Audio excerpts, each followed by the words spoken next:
Heute stelle ich Raphael Berger, dem Chefredaktor des Faktum-Magazins, einige Fragen. Was motiviert dich dazu, dich zu engagieren? Genau, für mich ist die Arbeit bei Faktum nicht nur ein Beruf, sondern es ist wirklich eine Berufung. Es ist so, dass ich eigentlich auch als gelernter Bankkaufmann jetzt nicht unbedingt der typische Journalist bin, aber doch vor 8 Jahren spürte ich deutlich den Ruf von Gott, dass er mich hier in dieser Arbeit im Verlag haben möchte.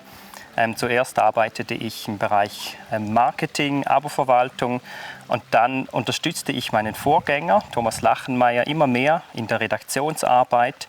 Und als er dann vor 3 Jahren in Rente ging, machte es Sinn, dass ich diese Aufgabe übernahm.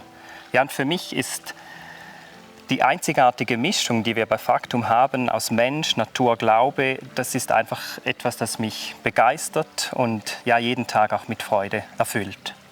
Was sind die größten Highlights in deinem Beruf? Genau, also ein großes Highlight ist immer, wenn alle 2 Monate ein Heft in die Druckerei gehen darf. Wenn ich sehe, wie sich eins ins andere einfügt, wie die Mischung schlussendlich so gut passt. Und oft denke ich, das ist einfach viel besser, als ich das je selber hätte planen können. Und das ist jedes Mal ein großer Dank, auch an unseren Herrn Jesus Christus. Und dann erfreut und begeistert mich auch immer wieder, dass ich mit meiner Arbeit auch viele Menschen ermutigen darf und einfach auch so viele hingegebene Christen kennenlernen darf, wenn ich unterwegs bin, und all den Zuspruch, den wir auch immer wieder erhalten. Das motiviert und freut mich enorm. Was sind deine größten Herausforderungen in Anbetracht, dass die Papierpreise immer teurer werden und dass du regelmäßig ein Magazin herausgibst?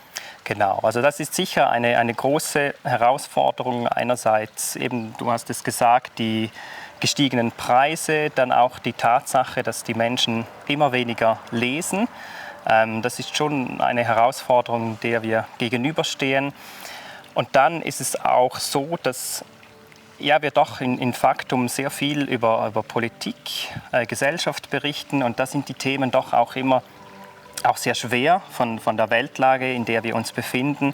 Und da wollen wir mit Faktum einfach auch nicht dort stehen bleiben. Also wir beschreiben, was geschieht in dieser Welt, aber wir wollen immer dann auch weiterblicken, weil wir eine einzigartige Hoffnung in Jesus Christus haben, die uns dann auch wirklich hilft, in all den Stürmen und schwierigen Situationen, in denen wir uns befinden, mutig weiterzugehen, vorwärts zu gehen, mutige Zeugen zu sein. Und das ist etwas, das uns in Faktum auch unterscheidet von all den vielen guten alternativen Medien, die es auch gibt. Aber wir haben immer noch die große Hoffnung in Jesus Christus und das immer wieder darauf hinzuweisen, das ist eine große Herausforderung, aber der wir uns gerne annehmen und immer wieder stellen. Lieber Raphael, vielen Dank für das Gespräch. Bitte abonniert das Faktum-Magazin und abonniert auch meinen YouTube-Kanal @michael_freiburghaus. Wir wünschen euch allen Gottes Segen. Dankeschön.